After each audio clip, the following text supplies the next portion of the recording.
임신 중 약물 복용의 가장 기본적인 원칙은요, 임신 중에는 모든 약물 사용은 최소화되어야 되는 것이 맞기는 합니다. 그렇지만 이 약이 산모의 건강에 도움이 되고 또 어쩔 때 태아에게 도움이 된다면 반드시 복용하는 것이 오히려 임신과 또 태아의 건강을 도와주는 일이 되겠죠. 임신 중에 약을 복용했을 때 걱정하시는 건요, 건강했던 우리 아이가 혹시라도 내가 먹었던 약 때문에 없었던 기형이 생기지는 않을까?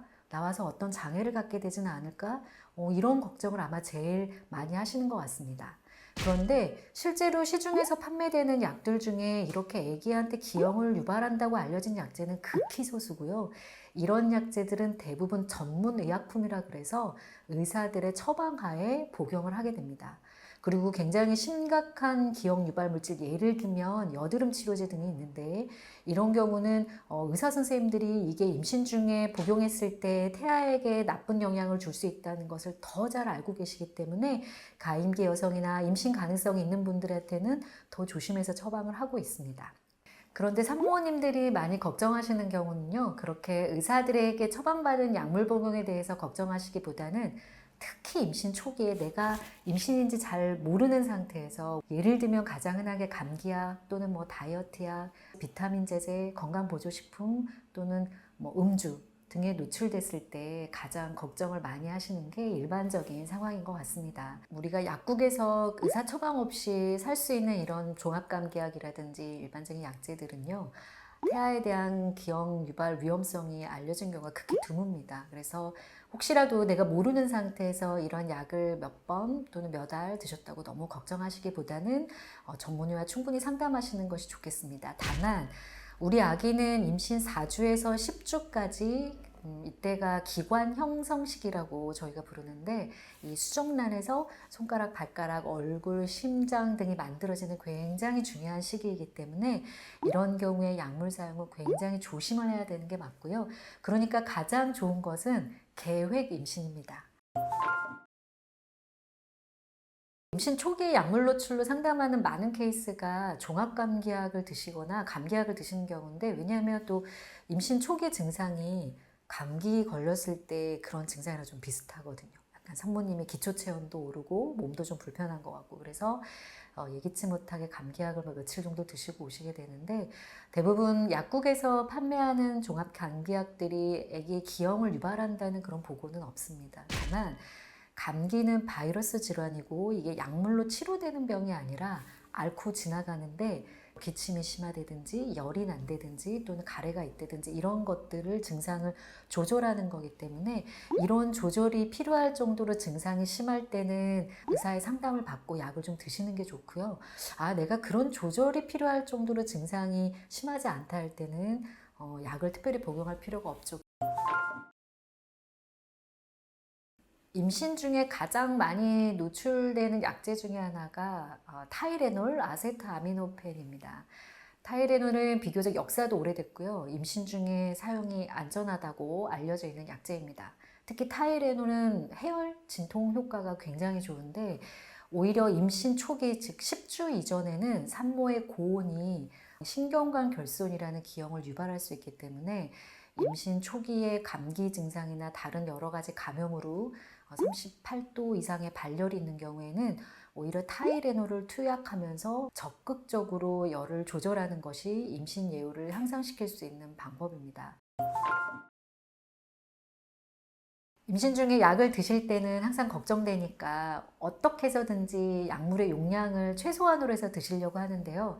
사실 그렇게 하면은 효과를 별로 보실 수가 없습니다. 그래서 우리가 알고 있는 타이레놀의 치료 용량만큼 드시는 것이 맞고, 오히려 약을 반으로 줄이거라면 그게 소화 용량 수준밖에 되지 않기 때문에, 이 약을 복용하는 이유는 내가 어떤 효과를 보기 위함이니까 일반 성인의 용량만큼 충분히, 그렇지만 너무 과하지 않게 복용하시는 것이 가장 바람직합니다.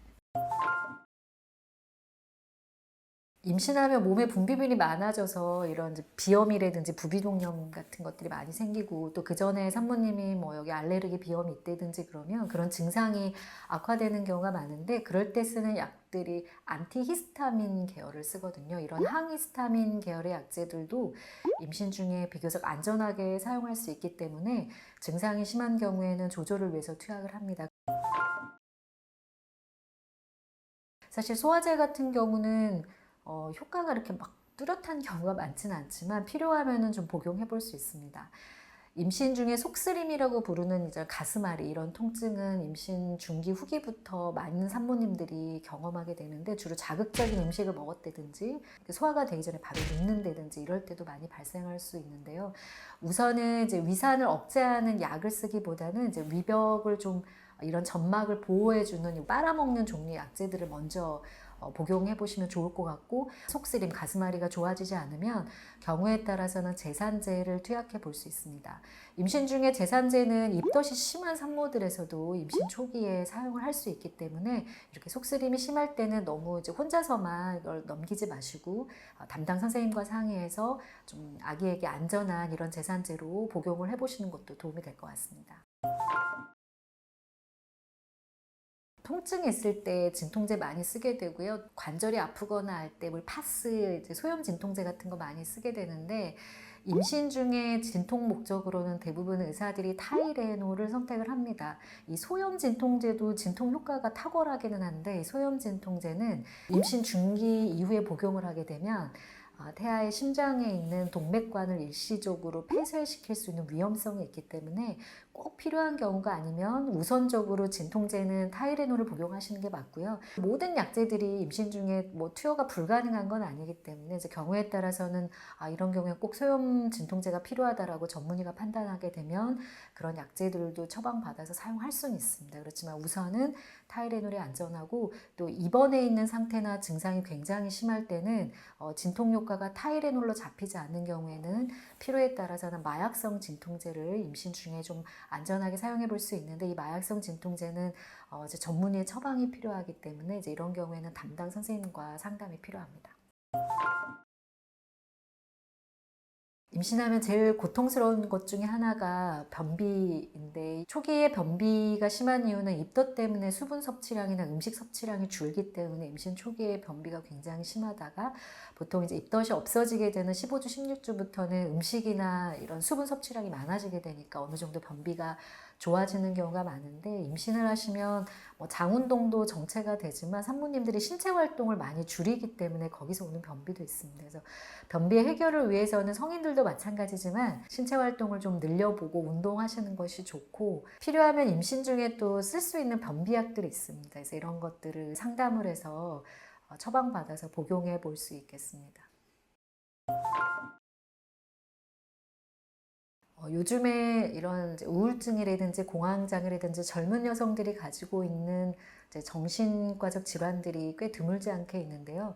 특히 이제 우울증 약 같은 경우에는 임신을 했다고 해서 절대로 임으로 중단하시면 안 됩니다. 오히려 임신이라는 상황은 아무런 이런 정신과적인 병력이 없는 산모님들한테도 불안감을 많이 줄 수 있는 그런 몸의 변화인데 우울증이 잘 조절되지 않는 상태에서 임으로 약제를 중단하게 되는 경우는 산모님들이 이 증상이 굉장히 심해지게 되고 출산 후에 산후 우울증이라든지 자살 시도나 영아 살해나 이런 그런 안타까운 일들의 원인이 될 수 있기 때문에 반드시 정신과 선생님 그리고 산부인과 선생님과 상의를 통해서 약을 조절을 해야 되고요. 만일에 내가 정신질환이 있는 상태에서 우울증을 포함해서 있는 경우에는 미리 사전에 정신과 선생님과 상의를 해서 내가 이런 약제들을 좀 줄이거나 또 끊은 상태에서 임신을 할 수 있는지 미리 확인하고 계획 임신을 하시는 것이 좋겠습니다.